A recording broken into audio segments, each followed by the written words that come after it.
Gente, nos domingos aqui, já há algum tempo a gente começou a falar sobre esses tesouros, sobre Jesus, escondidos na Bíblia, tesouros que estão muitas vezes por detrás do texto, que estão no subtexto, que estão na simbologia, que estão na tipologia que existe na Bíblia. E a gente tem visto algumas coisas que normalmente somente lendo a gente não consegue enxergar, às vezes até porque há uma revelação como, por exemplo, o Aleph Tav, que a gente só consegue ver se for ler a Bíblia no hebraico, que a maioria das pessoas não tem acesso a isso porque não conhece, não sabe falar nem ler o hebraico. E a gente tem visto aqui que na semana passada a gente viu que Jesus, ele é o princípio e o fim. Ele é o primeiro e o último, ele é o princípio e o final, ele é o alfa e o ômega, ele é o Aleph e o Tav. E isso significa que aquilo que a Bíblia diz, que tudo coopera para o bem daqueles que amam a Deus. Isso significa que, sendo Jesus, o Aleph e o Tav, o princípio e o fim, ele está no controle da vida daqueles que o amam. Se o mundo jaz no maligno, a sua vida está repousando em Cristo, está escondida em Cristo. E você precisa entender que você, estando em Cristo, está numa situação completamente diferente, uma situação especial, diferente da situação de quem está nesse mundo. Nós estamos no mundo, mas nós não somos desse mundo, nós somos de Jesus. Nós pertencemos ao Senhor, amém? Ele é o Aleph e o Tav. A gente viu que o Aleph Tav é uma marca espiritual. É uma marca espiritual que é a marca do Cordeiro. Se por um lado existe a marca da besta, o 666, que fala do anticristo, dessa marca diabólica, nós temos uma outra marca na nossa vida que não pode ser removida. A marca do rei, a marca do príncipe da paz, do Senhor dos senhores, a marca do Senhor, que é aquele que venceu a morte, que ressuscitou, que venceu as enfermidades, as maldições, e ele é o nosso Deus, ele é o nosso Senhor. Amém, gente? E nós temos essa marca no nosso espírito, o Aleph Tav, a marca daqueles que estão em aliança com Deus. E no meio de uma multidão, ainda que numa multidão ninguém conheça Deus, acredite em Jesus. Se você está no meio daquela multidão, Deus te identifica. Deus sabe quem você é. E ainda que você esteja passando por lutas e dificuldades, quem bate o martelo e determina o final da história, não é o diabo, não são as circunstâncias, é o Aleph Tav, o princípio e o fim. Aquele que começou boa obra, o Aleph, vai terminar o Tav. Quem determina o final do jogo não é o diabo, é Deus quem tem esse apito final. Pode parecer em muitas circunstâncias e situações que você chegou num ponto irreversível, mas Marta também disse isso para Jesus: Jesus, se você tivesse chegado aqui alguns dias antes, até meu irmão estava mal pra caramba, mas se você tivesse chegado aqui antes, mesmo ele ruim, mas assim, já dando os suspiros finais, se ainda houvesse aquele sopinho de vida, você chegando, ele poderia ser curado, mas agora já tem 4 dias que está morto. Marta, crê somente, e você verá a glória de Deus.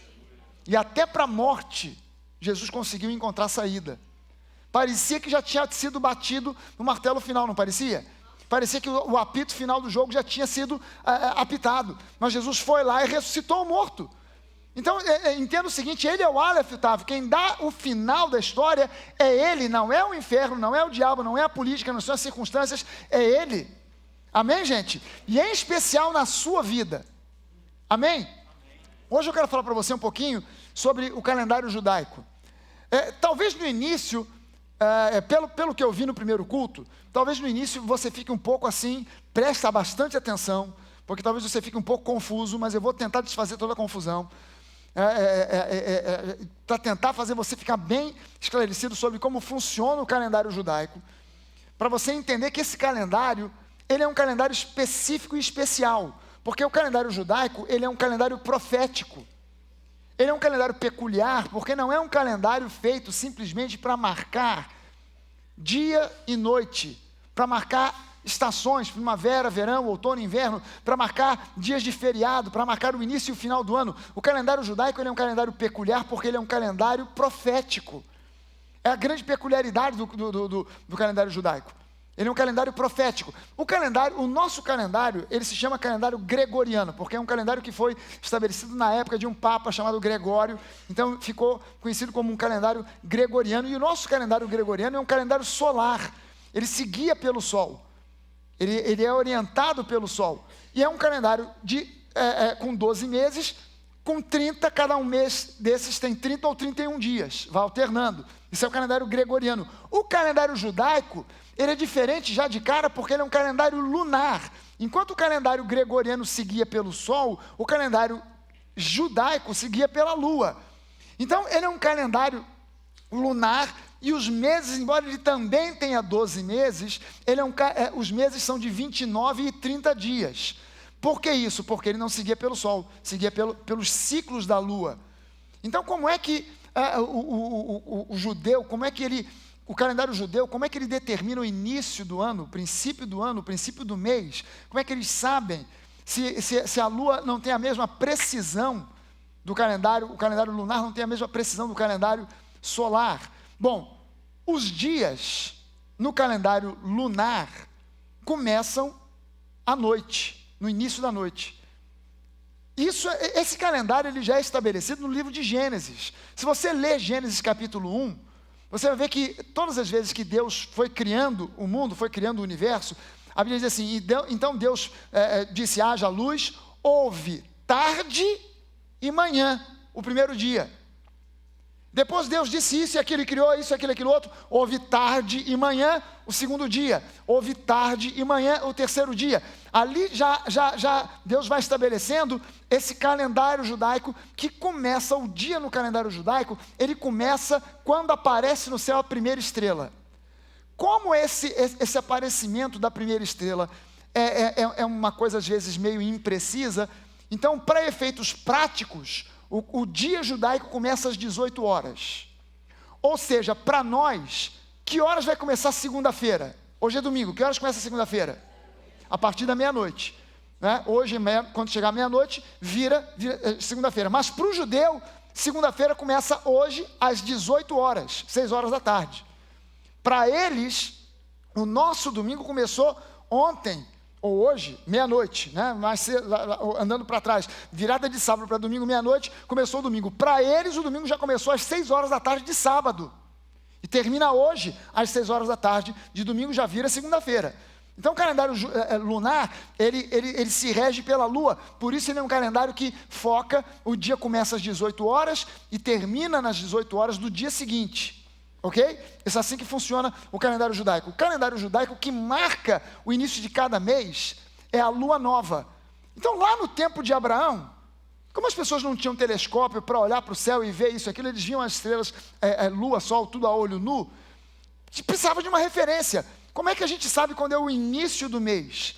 É quando vira a lua nova. Quando entra a lua nova, esse aí é o primeiro dia do mês. Primeiro dia da lua nova é o primeiro dia do mês. Quando você chega na lua cheia, é a metade do mês.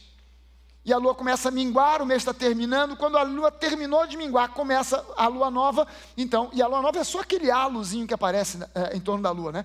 É a lua mais difícil de ser vista. É a lua mais complicada de ser enxergada. Mas é exatamente que é só um halo em torno da lua, um halo de luz em torno da lua. Nem sempre a gente consegue enxergar a lua nova. É mais fácil ver a lua cheia, claro. Mas a lua nova é a que marca o início do mês. E até nisso, isso não está aqui no meu esboço, mas só para você entender como o povo legalista, o pessoal que é legalista, acaba sendo enrolado e enroscado com o seu próprio legalismo. Porque se você pega o início do mês, que é a lua nova marca o início do mês e marca o Shabat. O primeiro Shabat do mês é na lua nova.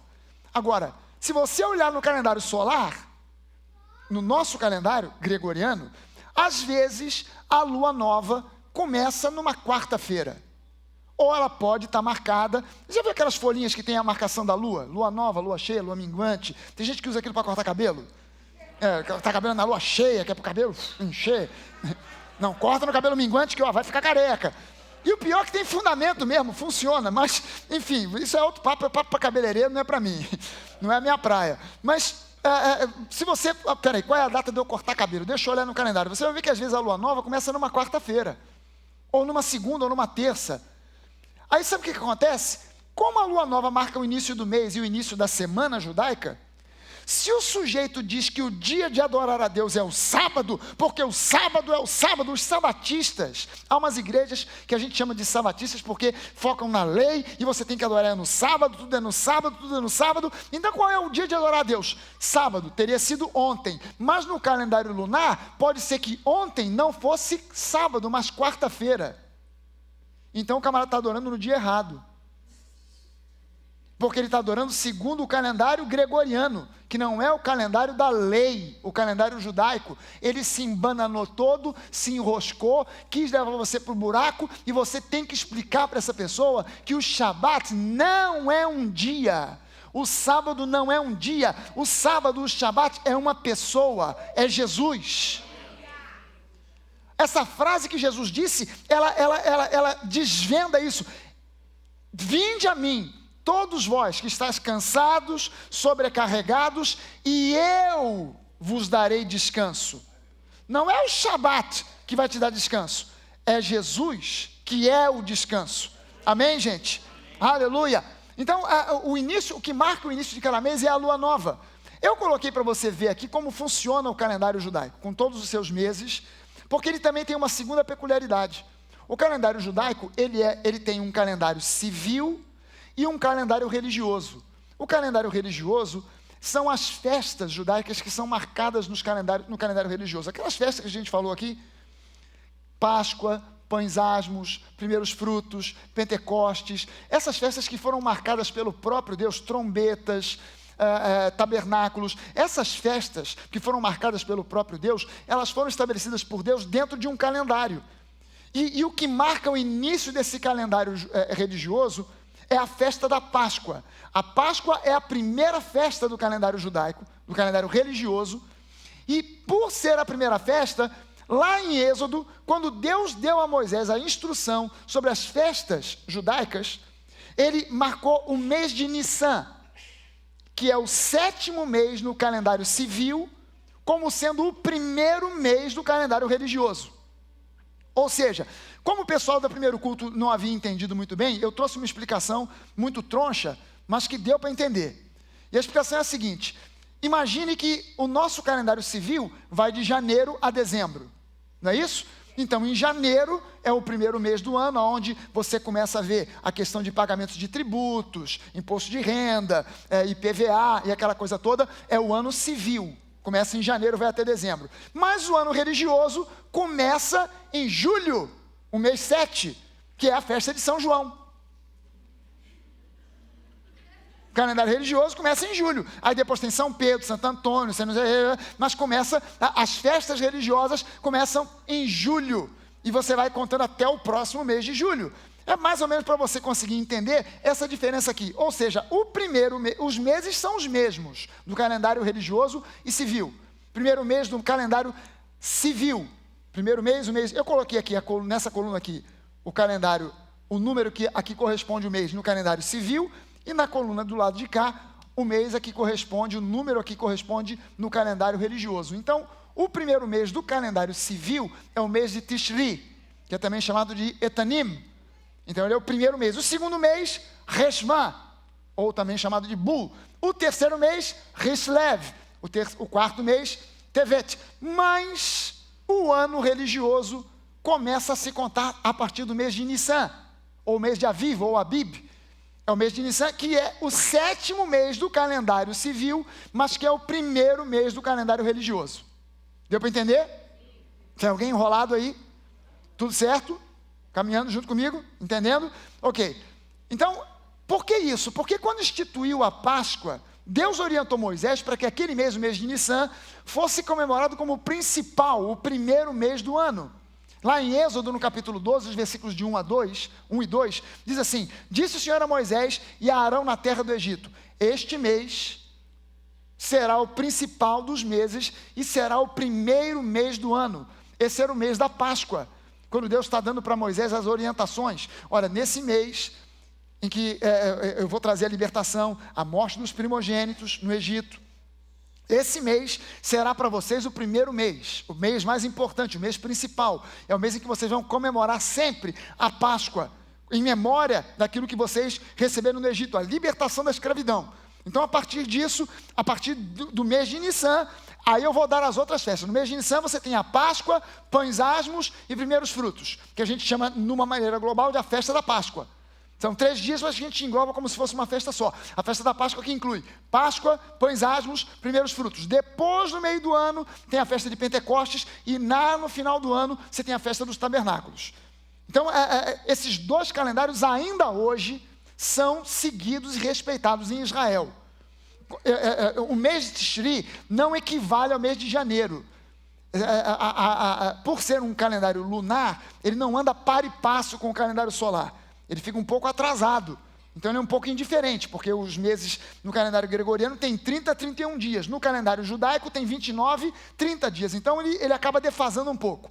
Mas isso para nós agora nem é importante. É importante entender que para nós o calendário civil começa no mês de Tishri, mas o calendário religioso começa no mês de Nissan. O mês de Tishri é o primeiro do calendário civil e o 7º do calendário religioso. O mês de Nissan é o primeiro do calendário religioso e o 7º do calendário civil. Esclareceu ou enrolou mais? Ajudou? Ok, vamos para frente. Quando eu vou agora a Gênesis, no capítulo 8, Gênesis, no capítulo 7 e 8, descreve para nós a história do dilúvio, que é uma história, não é uma lenda. O mundo tenta dizer para nós que o dilúvio é uma lenda, que a arca de Noé não existiu, que Noé é uma figura lendária, que não existiram, mas entenda o seguinte, isso faz parte de toda uma campanha de desmoralização das escrituras sagradas, para que os ateus consigam prevalecer. Isso não é uma coisa nova, isso já vem de muito tempo atrás. Você hoje aprende nas escolas apenas uma teoria chamada evolucionismo. Quem disse para você que a evolução já foi comprovada ou provada alguma vez? Eu assisti uma vez um apresentador de televisão dizendo isso. Não, mas a teoria da evolução é uma coisa já comprovada. Não, o nome ainda é esse, teoria da evolução. No dia que ela for provada, deixa de ser teoria. Ela ainda é uma teoria. Ninguém encontrou até hoje provas concretas de que o homem evoluiu do macaco ou de uma bactéria. Isso é uma teoria. O mundo tira isso e as pessoas aprendem isso e acham que isso é uma verdade absoluta. Não é. Ela é tão verdade, é tão teoria quanto a teoria da criação. Não há provas de que Deus criou o mundo, mas também não há provas de que o mundo evoluiu a partir de uma bactéria, ou que o homem evoluiu de uma bactéria. Ninguém conseguiu provar que Deus existe. Nós acreditamos que Deus existe pela fé, mas não existe uma prova que Deus existe. Da mesma forma, não existe prova alguma de que o mundo evoluiu a partir de uma explosão, que o universo veio a existir a partir de uma explosão. Ao contrário do que se imagina, existe hoje uma massa enorme de cientistas se convertendo, porque estão chegando à conclusão, segundo aquilo que eles estão analisando na ciência, de que realmente existe um Deus que criou alguma coisa, uma força, uma inteligência que criou tudo isso, porque nada disso veio a existir por um acaso. O DNA de cara, o DNA humano é uma prova já de cara de que Deus existe, que há uma inteligência por detrás da criação, por detrás da existência do ser humano. Porque DNA, o miolo das células do seu corpo, cada célula do seu corpo tem um núcleo com uma fita de mais ou menos uns 2 metros de comprimento, enroscada em cada célula. Se juntasse todas elas, uma atrás da outra, de todo o seu corpo, daria voltas e voltas sobre a Terra. Essa fita, que é toda enroscadinha ao ponto de caber num núcleo microscópio de uma célula do seu corpo, ela tem toda a informação de quem você é. Entenda bem o termo informação. Informação é fruto de inteligência, é fruto de organização, é fruto de pegar coisas aleatórias e torná-las algo inteligível, de tornar algo organizado. O DNA, é impossível que o DNA humano seja fruto de algo aleatório. É mais fácil você pegar um pacote de sopa de letrinhas, de macarrão letrinha, jogar para o alto e quando ele cair, virar um livro de Machado de Assis. É mais provável, a lei das probabilidades, eu estou falando para você de matemática, eu não estou falando para você de astrologia. A lei das probabilidades, que é matemática pura, me diz que existem mais chances de jogar um pacote de macarrão letrinha para o alto e quando cair, ter um livro de Machado de Assis todo escrito parágrafo por parágrafo, do que o DNA humano ser formado ao acaso. Você imagina o seguinte, são só 4 letras que formam cada gene, que formam o DNA por completo, e com essas 4 letras, ele consegue botar uma informação de que você vai ter 1,80 m, olhos castanhos, cabelo castanho, pele clara, e vai ser magro, vai ser assim, ou seja, a descrição toda do Fragale. E não tem 2 iguais, não tem 2 iguais, um é diferente do outro. O mundo está tentando dizer para nós hoje, que homens e animais são exatamente a mesma coisa, por causa que o DNA dos animais é o mesmo que o nosso. Deixa eu dizer para você uma coisa. O DNA meu, seu, do porco, da galinha, do chimpanzé, de qualquer bicho que você encontrar, e até mesmo de alguns animais microscópicos, 90% desse DNA é igual, é semelhante. Esses 10%, que é o que faz a diferença entre um chimpanzé e um homem, é tão diferente, mas tão diferente, que até pouco tempo, os cientistas pensavam que esse rabicho de DNA, 10%, era lixo, que não servia para nada. Agora eles começaram a descobrir que é exatamente nesses 10%, que até pouco tempo a ciência chamava de DNA lixo, agora estão descobrindo que é exatamente ali onde está a diferença entre nós e os macacos.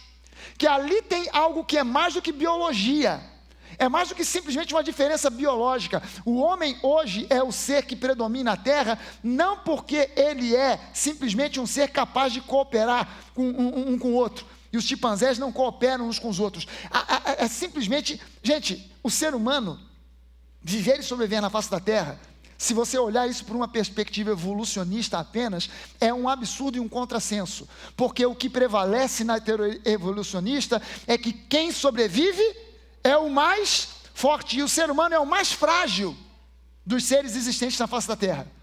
Bote em algum lugar, pensando que o ser humano pode prevalecer, porque apesar de ser fraco, ele coopera um com o outro, então por isso ele sobrevive. Bote numa ilha 10 homens, 10 leões, 10 tigres, 10 chimpanzés, 10 mais o que você quiser, eu garanto para você que não vai sobrar um homem, ou porque foi comido pelo leão, ou porque se jogou no mar da ilha e foi nadando até chegar sei lá onde. Todo animal nasce com uma cobertura que o protege do tempo, do frio, dos espinhos, dos galhos. O ser humano nasce nu, não tem couro, tem pele, não tem pelo, que nem um macaco. Tem uns cabelinhos aqui e ali, alguns nem tem quase nada. Teoricamente, o homem só poderia viver em regiões de clima temperado, mas o homem sobrevive na Antártica, sobrevive no deserto do Saara, onde tem calor, onde não tem comida, onde tem muita água, onde tem pouca água. Por quê? Porque o homem foi criado por Deus para dominar a terra, para viver na terra e dominar a terra. Amém, gente? O que isso tem a ver com o que eu estou falando aqui? Não sei, acho que não tem muita coisa, mas enfim. No livro de Gênesis, conta a história do dilúvio, não a lenda do dilúvio, mas a história do dilúvio, e essa passagem aqui é o final da história, quando o dilúvio cessa e começam a baixar as águas do dilúvio. Diz o seguinte: fecharam-se as fontes do abismo e também as comportas dos céus, e a copiosa chuva dos céus se deteve. As águas iam se escoando continuamente de sobre a terra e minguaram ao cabo de 150 dias. No dia 17 do 7º mês, a arca repousou sobre as montanhas de Ararat.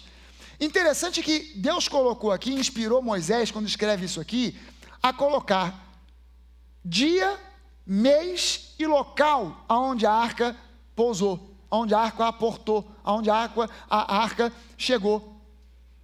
Você entende que quando aparece na Bíblia certas coisas que nos parecem, que é interessante isso, a Bíblia tem certas coisas que ela conta de menos, e há certas outras que ela coloca tanto detalhe, que eu fico assim, caramba, a Bíblia não diz, por exemplo, o que Jesus conversou com os discípulos nos 40 dias entre a ressurreição e a ascensão. Tem história para chuchu nesse miolo, não tem? Mas a Bíblia não conta. No entanto, conta aqui dia, mês e lugar onde a arca pousou. Você entende que quando a Bíblia não nos conta alguma coisa, é porque Deus não está preocupado em que nós saibamos o que está escrito, o que deixou de ser escrito. Mas que quando ela coloca alguma coisa com detalhes, é porque Deus quer revelar alguma coisa a nós. E você entende que quando Deus coloca na Bíblia nomes, genealogias, gerações, vírgulas, datas, meses, Ele quer revelar o quê? Pergunta do milhão. O que Deus quer revelar quando Ele coloca esse tipo de coisa aqui? Dia, mês e local. O que Deus quer revelar para nós? Ele quer revelar para os arqueologistas o endereço onde está a arca, pastor. Para eles irem lá cavar. Não, Ele quer revelar para nós Jesus. A minha fé não depende da arca ser encontrada. A minha fé ela depende de que Jesus me seja revelado. E tudo no Antigo Testamento revela Jesus. Isso aqui, essa data foi colocada para revelar a nós, a mim e a você, Jesus. Por qual razão a Bíblia nos dá essa localização da Arca de Noé, onde a Arca de Noé aportou? É simplesmente para revelar a Jesus. Na simbologia bíblica, gente, de cara, eu quero que você entenda que a arca, ela aponta para Jesus. A arca revela Jesus. Ela é um símbolo que aponta para Jesus. Do lado de fora da arca, havia chuva, enchente, dilúvio, raio, trovão, morte, gente morrendo, animais morrendo, mas dentro da arca havia preservação e segurança. Jesus, ele é um tipo que aponta, a arca é um tipo que aponta para Jesus. A arca fala a respeito de Jesus. Durante o dilúvio, fora da arca havia tribulação, terror, morte, mas dentro da arca, porém, havia segurança e ninguém que estava dentro da arca pereceu. Nenhuma pulga que estivesse dentro da arca, porque tinha pulga na arca, nenhuma pulga dentro da arca pereceu. Amém, gente? Do lado de fora não sobrou viva alma. Dentro da arca, todos que estavam dentro da arca, homens e animais, todos foram preservados. Amém? A arca não tinha janelas para os lados. Se você já viu algum desenho da arca, eu não sei porquê as pessoas enfatizam tanto a arca de Noé para as crianças da escola dominical. E os adultos ficam sem saber nada sobre a arca. E quando você pega esses livrinhos das crianças, em geral, não os nossos, porque a gente já fabrica o nosso próprio material para a geração nova. A gente não adota revista comprada em editora, publicada por outras igrejas, denominações. Nós produzimos o nosso próprio material. Quando você pega, às vezes, esse material, você olha e a arca está desenhada com janelinhas assim do lado. A arca não tinha uma janela para o lado, para a lateral. As janelas da arca todas eram para cima. Todas elas olhavam para cima. Para quê? Para que Noé, a sua família, não ficassem olhando para enchente, para morte, corpo boiando, gente morrendo, sufoco, desespero, mas para que eles ficassem olhando diretamente para o céu, que simbolicamente aponta para a morada onde Deus está. Amém, gente? Noé, ele foi o 10º depois de Adão. Se você pegar aquela genealogia que aparece em Gênesis, a partir da criação de Adão, Noé foi o 10º. E 10 é um número que aponta para a lei. 10 é um número que simbolicamente aponta para o reino do anticristo. 10 é um número que simbolicamente aponta para provação e tribulação. O número 10 também simboliza o dízimo, responsabilidade, governo, ordem, restauração, mas primariamente o número 10 na simbologia bíblica aponta para a lei, para o reino do anticristo, para a provação e para a tribulação. Do lado de fora da arca havia tribulação, provação. Gente, quando você vê na Bíblia alguma imagem relacionada com um mar, ou algo que lembre um mar, multidões que lembram um mar, ou um mar que lembra multidões, o mar na Bíblia, ele aponta primariamente para o mundo. Ele é um símbolo do mundo. É um símbolo que aponta para o mundo. Do lado de fora da arca havia exatamente isso aqui, provação, tribulação. É como se fosse um reino do anticristo, onde existe morte, destruição e não existe esperança. Mas dentro da arca a situação era diferente. A arca era a esperança de Noé e de sua família sobreviverem. A arca era a segurança que eles tinham de que eles não iam sucumbir àquele dilúvio. E interessantemente, o nome Noé significa descanso. O nome Noé significa descanso, conforto, descanso. E aponta também para Jesus. Noé, no meio dessa provação, no meio dessa insegurança, quem era aquele que comandava a arca? Noé, um tipo que aponta para Jesus, descanso. Eu sou o descanso, vinde a mim vós que estáis cansados, e vocês vão encontrar descanso. Noé também é um tipo que aponta para Jesus. Agora, qual é a importância dessa data que a Bíblia mostra para nós em Gênesis? A arca repousou sobre as montanhas de Ararat em 17 do mês 7, dia 17 do mês 7. O que significa essa data? Qual é o significado dessa data? Olha só, Jesus, vamos viajar de novo, novamente para o Novo Testamento. Jesus, quando é que Jesus morreu? Qual era a festa que estava sendo celebrada quando Jesus morreu na cruz? Páscoa. Jesus é a Páscoa, ele é o cumprimento da Páscoa. A gente viu isso aqui há 2 ou 3 semanas atrás. Que Jesus é a Páscoa, ele é o Cordeiro perfeito, ele é o sacrifício perfeito, não é isso? Amém. Jesus morre no dia da Páscoa. Qual é o dia da Páscoa? Dia 14 do mês de Nissan. Dia 14 do mês de Nissan é o dia da Páscoa, segundo o calendário judaico. Jesus, então, se você fizer as contas para trás, Jesus entra em Jerusalém no dia 10 de Nissan. Ele é aclamado pelo povo como o rei, como o Messias, aquele que vem em nome do Senhor. Ele é observado durante 3 dias, é julgado pelas pessoas, ninguém encontra nele erro algum. Pilatos, como representante do governo do mundo, diz: eu não encontro nesse homem erro algum, pecado algum, problema algum. Ou seja, Pilatos estava atestando a perfeição de Jesus, mas mesmo assim ele é condenado, e no dia 14, Jesus é crucificado às 9 horas da manhã. 9 horas da manhã era exatamente o horário em que no templo estavam sendo sacrificados os cordeiros da Páscoa. Era exatamente o dia e a hora em que estavam sendo sacrificados no templo os cordeiros da Páscoa. Então Jesus, ele entra no dia 10 do mês de Nissan em Jerusalém, o início da Páscoa, quando se recolhem os cordeiros de 1 ano e começam a observar para ver se o cordeiro não tem defeito algum. Jesus é visto como aquele que não tem cordeiro algum, Jesus que não tem defeito algum. João Batista já o havia apresentado como o Cordeiro de Deus que tira o pecado do mundo. Agora, os judeus tentam pegar Jesus com pegadinhas, os fariseus, Pilatos, ninguém encontra nele defeito, mas mesmo assim ele é condenado no dia 14, ele é crucificado às 9 horas da manhã, no mesmo horário em que os cordeiros estavam sendo sacrificados no templo. Ele é crucificado no dia 14, 9 horas da manhã, dia e hora exatos do sacrifício dos cordeiros pascais no templo de Jerusalém. Agora, em Gênesis, o calendário que aparece em Gênesis não é o calendário religioso, porque o calendário religioso só veio a ser instituído depois de Moisés. Quando Moisés recebe de Deus a lei e Deus dá a ele a instrução: esse mês, Nissan, será para vocês o primeiro dos meses, o principal dos meses. No livro de Gênesis, quando fala que a arca da aliança, a arca de Noé, repousou sobre o monte Ararat no dia 17 do mês 7, esse mês 7 é o mês de Nissan, no calendário civil.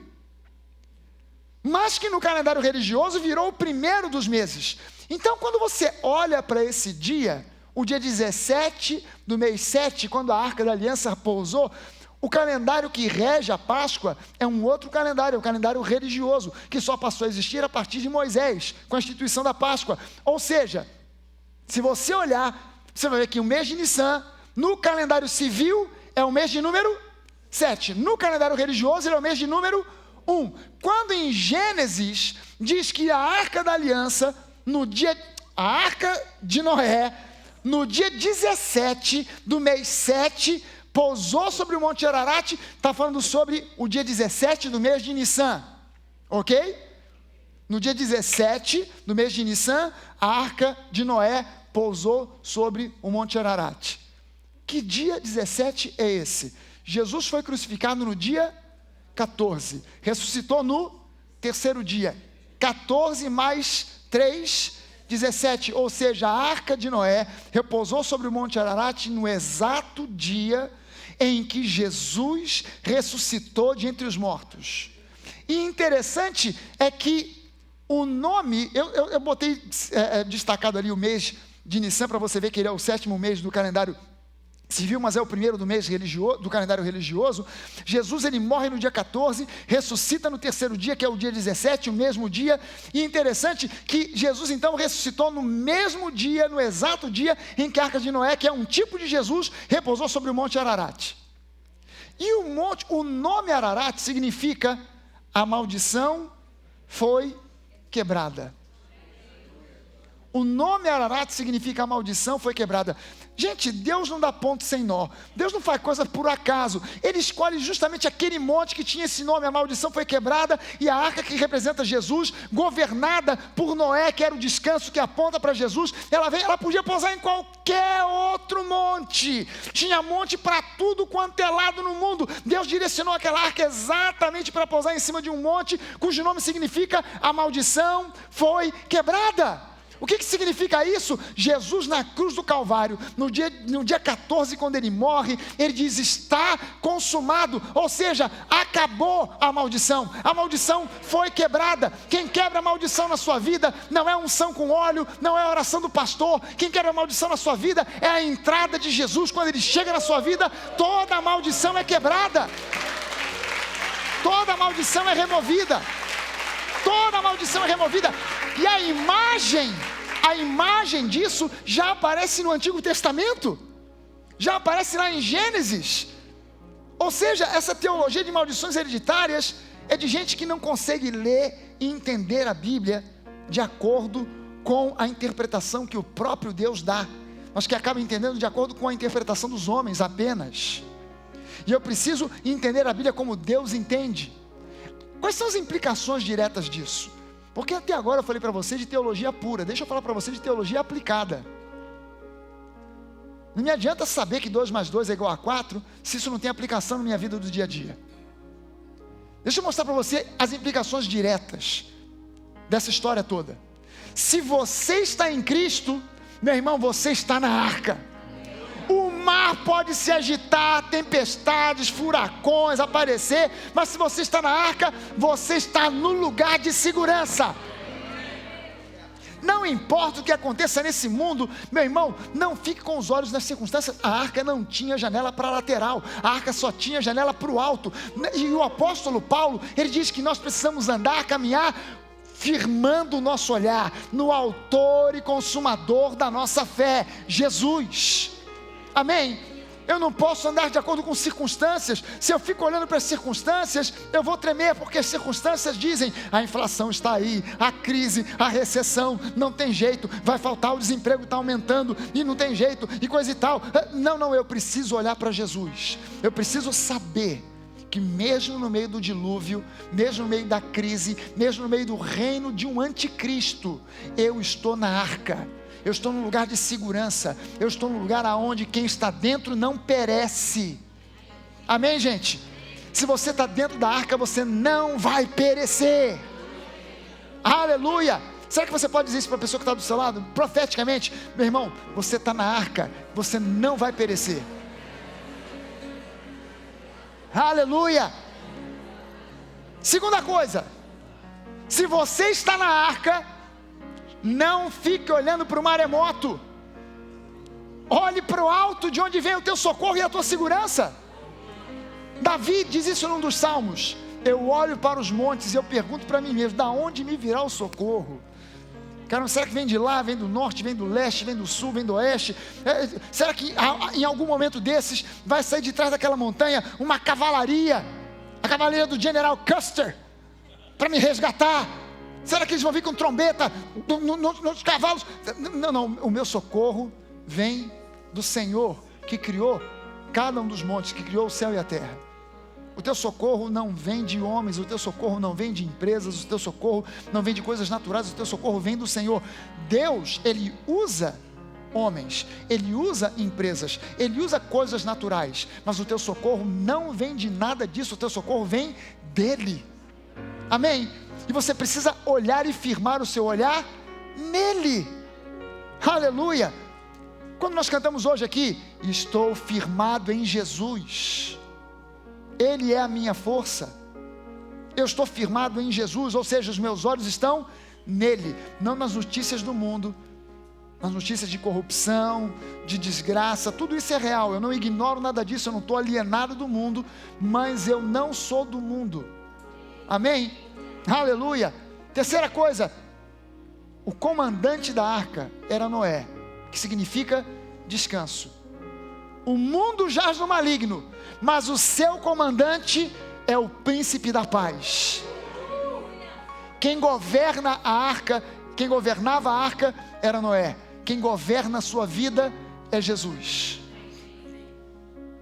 Não entregue o governo da sua vida para mais ninguém. Não delegue isso para mais ninguém.